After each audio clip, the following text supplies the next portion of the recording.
Boa noite, meus amigos, meus irmãos. Esse conteúdo de hoje vai ser um pouco diferente. Estou usando óculos, porque vou ler a Bíblia diretamente aqui, na palavra, no livro sagrado. E eu quero que você me prestigie aí até o final, se você puder, para que eu possa criar engajamento nesse vídeo, para que o YouTube possa entender que eu quero levar esse conteúdo a mais pessoas, que as pessoas estão gostando do que eu estou fazendo aqui. Tá bom? Que Deus nos abençoe. E eu quero ler com os irmãos o livro de Lucas, no capítulo 8, Lucas 8, dos versículos 40 em diante. Eu queria dizer para você que essa semana nós estamos aí já ganhando alguns inscritos novos que estão chegando no canal. Que Deus abençoe a vida de vocês. Muito obrigado aí por vocês ter me prestigiado aí com a sua inscrição no canal. Que muitas pessoas, muito mais pessoas estão chegando para ouvir a palavra de Deus. É muito bom saber que as pessoas estão se interessando pelo conteúdo da palavra do Senhor. Tá bom? Nós vamos ler a palavra do Senhor que diz assim: Quando Jesus voltou, uma multidão o recebeu com alegria, pois todos os esperavam. Então, um homem chamado Jairo, dirigente da sinagoga, veio e prostrou-se aos pés de Jesus, implorando-lhes que fosse à sua casa, porque sua filha, cerca de 12 anos, estava à morte. Estando Jesus a caminho da casa de Jairo, a multidão o comprimia. E estava ali uma certa mulher que havia 12 anos, sofrendo de hemorragia, e gastara tudo o que tinha com os médicos, mas ninguém pudera curá-la. Ela chegou por trás dele, tocou a borda de seu manto e imediatamente cessou sua hemorragia. Quem tocou em mim? Perguntou Jesus. Como todos negassem, Pedro disse: Mestre, a multidão se aglomera e te comprime.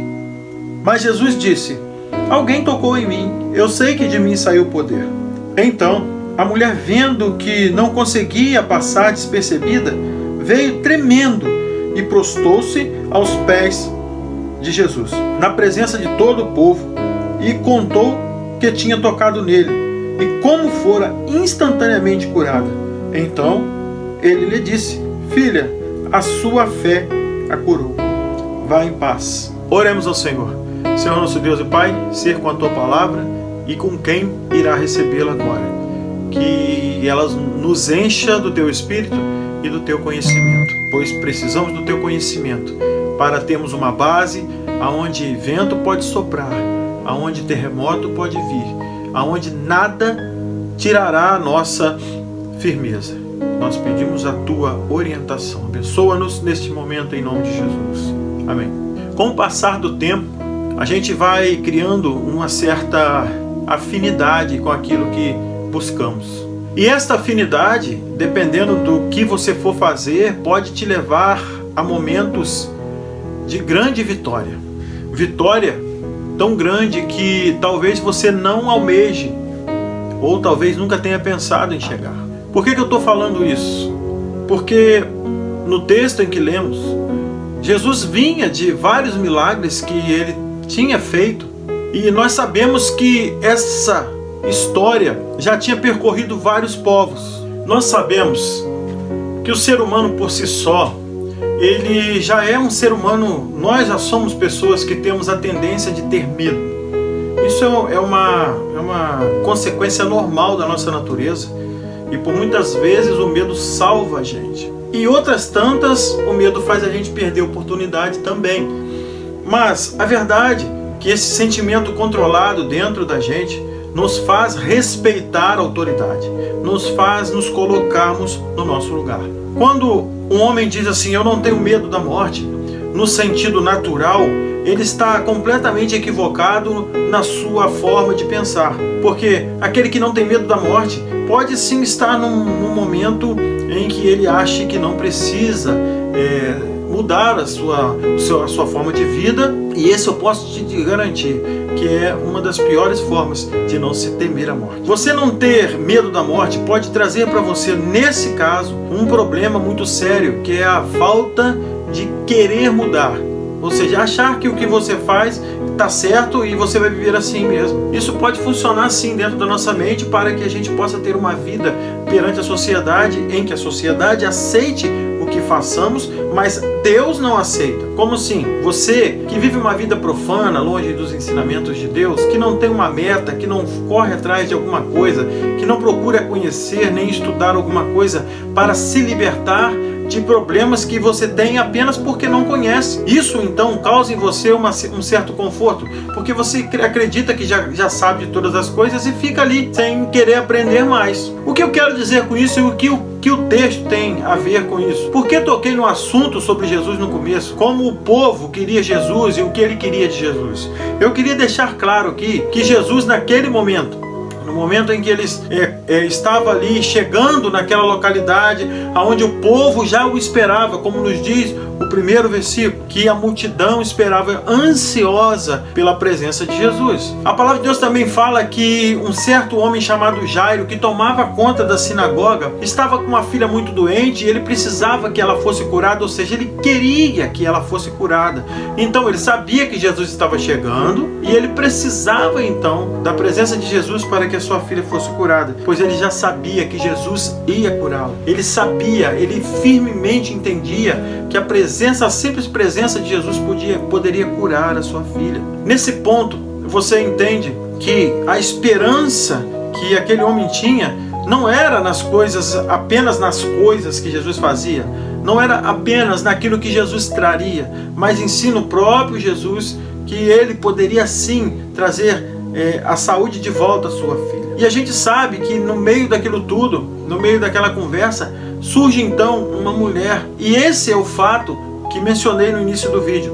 Porque aquela mulher, ela tinha foco, aquela mulher tinha determinação, aquela mulher sabia que nada adiantava, materialmente falando, mais fazer para que ela fosse curada. Porque o texto nos relata que ela tinha gasto toda a sua fortuna para ser curada pelos médicos, pelos remédios que tomou, e nada tinha valido a pena. O texto também no decorrer nos relata que essa mulher apenas tocou no manto de Jesus. E o próprio Jesus disse aqui, de mim então saiu poder. Em certas versões a palavra diz que saiu virtude. Mas que ponto quero chegar aqui? Eu quero dizer a você o seguinte, além daquela mulher tocar em Jesus, o fato de Jesus comprimido naquela situação ali, com muita gente espremendo Jesus, imagine você, tá? Você está no meio de uma multidão e todo mundo querendo tocar em você, todo mundo ali te pensando, botando a mão em você, e de repente alguém toca em você. Nunca um homem normal conseguiria distinguir isso. Um homem normal não conseguiria distinguir isso. Mas aquela mulher, ela no coração já tinha decidido quem iria resolver aquilo. Como e o que ela tinha que fazer para que aquela situação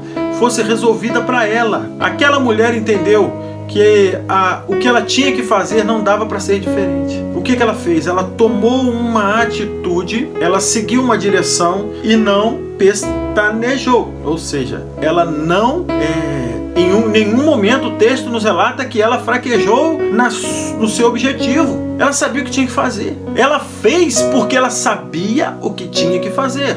Aí eu te pergunto, muitas vezes você sabe que tem que pedir perdão a alguém e não pede. Você sabe que tem que pedir, mas não pede. Eu não estou aqui falando que você tem que pedir perdão a todas as pessoas. Eu estou falando que você tem que pedir perdão pelo que você é, não pelo que a pessoa é. Independentemente disso, o perdão que você pede a alguém depende da sua atitude de reconhecimento de um erro. Você não vai pedir perdão se você, na sua cabeça, não entendeu que errou. Se você perceber toda a história bíblica, tudo que Deus fala em sua palavra, Deus, ele relata o homem como um ser que tem que se arrepender, que tem que lutar o tempo todo contra a sua carne. Você sabe disso, eu sei disso, nós sabemos. Mas o que isso tem a ver com o texto? Aquela mulher, ela sabia que a única chance que ela tinha era Jesus Cristo. No momento da maior dor de sua vida, talvez, ela, sem saída, ela então procura Jesus Cristo. Aí você vai me dizer, mas aí é muito fácil, né? Eu estou precisando de mais. Sim, você pode até pensar, isso para ela foi uma vitória. Talvez muitos hoje queiram ficar ricos, né, financeiramente, esse talvez seja o desejo de muitas pessoas, mas aquela mulher, eu tenho certeza que, pelo que o texto fala, ela não era uma pessoa tão pobre. Naquela época nós sabemos que as pessoas ali tinham muitas dificuldades financeiras, né? E pelo que lemos aqui, podemos imaginar, né, na nossa cabeça, assim, que aquela mulher com fluxo de sangue, ela não era uma mulher tão ruim de dinheiro. Talvez você queira viver a vida longe de Deus. Isso aí é provável que isso aconteça com muita gente. Na verdade, a maioria das pessoas são assim. Quando a Bíblia relata e fala do caminho largo e estreito, isso é claro, isso fica muito evidente.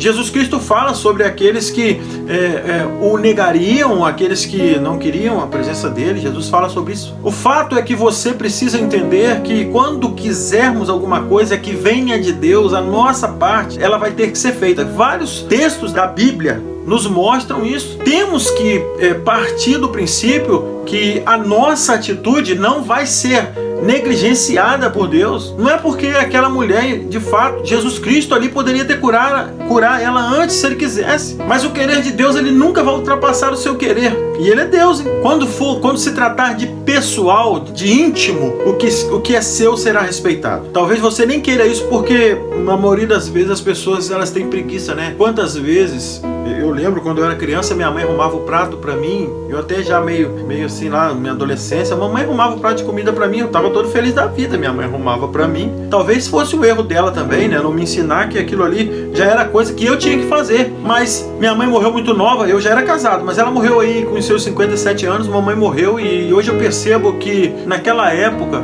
ia fazer muita diferença pra mim se ela morresse, porque eu era muito dependente de mamãe. Talvez isso não fosse tão bom pra mim, mas acontece. Isso acontece na vida dos seres humanos. Somos pessoas dependentes. Nós dependemos primeiramente dos pais, depois dependemos de uma consciência boa para termos uma vida boa, ou vivemos talvez refém de uma consciência que não nos deu uma vida boa. Aquela mulher queria ser curada. E quem não queria? Qualquer um, no jeito que ela estava, ia procurar ser curada. Eu quero dizer para você uma coisa nesta hora. Aquela mulher estava com um problema de saúde que também é muito bom a gente enfatizar aqui. Aquela mulher tinha um problema de fluxo de sangue, ou seja, o sangue saía dela o tempo todo. E a palavra aqui nos relata que ela há muitos anos sofria dessa doença. Vocês sabem que o fluxo de sangue que a mulher traz todo mês com ela, aquele sangue é porque ela gera um sangue a mais por causa da vida que ela pode gerar. Esse sangue sai a quantidade exata para que ela não fique com excesso, vamos assim dizer, acredito eu. O sangue, então, o que o sangue faz em nosso corpo? Ele nos dá sustentabilidade para que continuemos vivos. Mas isso não é à toa. O Criador, quando fez o homem, depois que Jesus soprou no fôlego da vida ao homem, o homem então começa a circular o sangue pelo corpo. Isso eu entendo como um homem de fé, tirando a ciência de lado, mas pela minha fé. Eu entendo que esse sangue simboliza dentro da gente a força da criação, no sentido de nos manter vivo. Tanto que a Bíblia em vários momentos nos relata que o sangue foi usado como sacrifício. Como assim? O sangue do cordeiro limpo. Porque um cordeiro limpo, o melhor do rebanho, era pego e colocado ali para que o sangue fosse sacrificado sobre o altar, queimado sobre o altar. Ou seja, a vida do homem, a vida do animal que era entregue ali, o sangue simbolizava a vida que ia em forma de fogo, de vapor, de fumaça, simbolicamente falando, né? O espírito subia em forma de fogo do sangue queimado para o holocausto do sacrifício. Como Jesus Cristo ainda não tinha feito isso, não tinha morrido na cruz, isso era o sacrifício pela circuncidação daqueles que se achegavam, daqueles que nasciam, das crianças. O sacrifício do cordeiro era sempre feito como tradição judaica. Toda essa história envolve sempre o sangue. Isso fica muito claro quando você vê aquela que é responsável pela proliferação da vida, que é a mulher. Ela tem quantidade de sangue a mais do que ela precisa dentro da produção de sangue dentro do seu corpo. Isso traz à mulher a condição de dar à luz a outra vida, porque no momento em que ela engravida, esse fluxo de sangue para, porque o sangue volta para dentro dela, indo para a sua prole. É um ciclo. E nesse texto nós vemos uma mulher que ela estava morrendo porque ela não conseguia parar esse fluxo de sangue, ela não conseguia, mas diz-nos ela não conseguia parar com isso e ser curada dessa constante manifestação no decorrer da sua saúde. Eu quero dizer para você que aquele que é responsável por nos manter vivo, que nos deu a existência, naquele momento, quando foi tocado por essa mulher que perdia sangue, eu sei que você vai dizer assim, pode ser, poderia ser qualquer, eu sei, mas Jesus ali queria falar sobre o sangue, sobre o fluxo de sangue, sobre essa doença que ela tinha. Eu quero trazer para você uma visão de que Jesus então, sabendo que a vida saía dela, jorrava dela, como se ela fosse consumida pela morte, na hora que o sangue não parava de jorrar, Deus então disse para ela, eu vou te dar um novo ciclo de vida, mantendo esse sangue de novo dentro de você. E eu tenho certeza que aquela mulher, a palavra de Deus não fala isso, mas eu tenho certeza dentro de mim, assim como um homem que crê, que aquela mulher sim, voltou até poder ter filhos depois, a oportunidade de ser curada literalmente, no sentido de voltar a dar vida, voltar a ser fértil. E quero ir mais profundos nesse texto, no sentido de aquele que deu aquela mulher, quando ele fala assim, quando Jesus diz assim, olha, eu sei que de mim saiu o poder. Percebe essa palavra, eu sei que de mim saiu o poder, quando Pedro ali diz que a multidão o oprimia, e ele responde a Pedro assim, olha, eu sei que de mim saiu o poder. Irmãos, eu quero que você entenda o seguinte, toda cura dada a alguém é como... Eu já disse algumas vezes, mas vamos usar um exemplo de novo. A lâmpada, por exemplo, ela recebe a luz de algum lugar.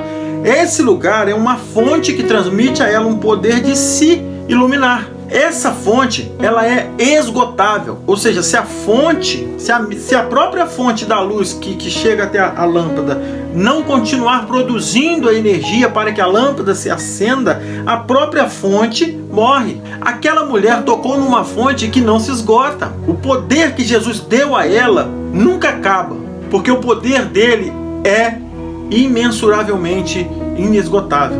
Preste atenção, quando o homem cura, vindo de Deus o poder para que ele ore e cure, o poder vem de Deus, ele é apenas um condutor, vamos assim dizer, do poder. O poder, ele tem a fonte dele. É como o sol, por exemplo. Nós sabemos que a nossa vida aqui na Terra depende do sol. Se o sol chegar um pouco mais perto da Terra ou ficar um pouco mais longe, do mesmo modo morreremos. Nós estamos no lugar exato onde o sol nos aquece para que não morramos queimados, nem morramos congelados. Então nós sabemos que isso tudo foi planejado pelo Criador. Essa mulher tocou na fonte inesgotável. Jesus, diferente dos seus discípulos, não depende de outra fonte para curar. Jesus não depende de nada para curar, porque foi Ele quem fez você, foi Ele quem fez aquela mulher, foi Ele quem deu a ela a oportunidade de existir, a chance de continuar existindo. Então isso também tem que ser levado em conta em cada milagre que Jesus fez. Ou seja, se fosse diferente, se Ele fosse uma fonte esgotável, Ele ia se acabando. Ele ia sendo consumido ao ponto, no verdadeiro sentido de um tanque de combustível. A autonomia, vamos dizer assim, de uma fonte que depende sempre de outra fonte, ela é temporária. Deus é a fonte eterna de tudo quanto é força. Ele criou todas as coisas. Entende o que acontece? A cura física que o homem recebe de Deus, ela é simplesmente um presente de Deus para você. E eu posso te garantir que quanto mais perto de Deus, mais chance você tem de viver uma vida com menos problemas. Agarre-se a Jesus Cristo. Aquela mulher se preparou porque sabia aonde tinha uma fonte. Ela precisava da fonte para se curar. Aquela mulher, ela se preparou. Ela sabia direitinho o que ia fazer. Logo depois de curar aquela mulher, Jesus então continua sua caminhada e chega à casa de Jairo. E antes de chegar lá, alguns daqueles que estavam ali disseram para Jesus: olha, não adianta você ir lá, mestre, não precisa se incomodar mais, ela já morreu. Jesus Cristo continuou, e quando chegou na casa, não deixou que todos entrassem, entrou com alguns ali que ele escolheu a dedo e entrou. Foi lá e mandou a menina se levantar, e ela se levantou. Você sabe a quantidade de cura que que Jesus fez. Eu quero te chamar nesta noite a colocar na sua cabeça, senhora, daqui em diante eu vou ser assim, eu vou fazer isso, eu sei onde eu tenho que ir, o que eu tenho que fazer, porque eu estou ouvindo aqui agora. Você tem que se arrepender do que você está fazendo, você tem que mudar a sua trajetória. Não existe como você não cair no abismo se você não mudar o caminho que leva para o abismo. E para que isso aconteça, você tem que acreditar que o que eu estou falando aqui é verdade. Eu vou levar essa mensagem enquanto eu estiver fôlego, enquanto Deus estiver me dando saúde. Eu vou levar essa mensagem, porque eu preciso alcançar pessoas, eu preciso alcançar vidas. Muito pelo contrário do que outras pessoas pensam. Quando digo eu, é porque o que está em mim é mais forte do que eu. Então eu quero declarar aqui, bem certo, que não sou eu que faço isso quando digo eu. Quando estou falando da palavra de Deus, é a unção da palavra, é o poder da palavra, é aquele que me enche e me usa de condutor. Eu no momento estou sendo condutor. Eu já fui beneficiado por um condutor. Hoje eu estou sendo um condutor. Eu estou sendo uma pessoa que sei que Jesus está na multidão e estou indo porque eu sei que lá na multidão tem aquele que vai resolver o meu problema. Eu sei que lá vai ser difícil, que vai ter muita dificuldade.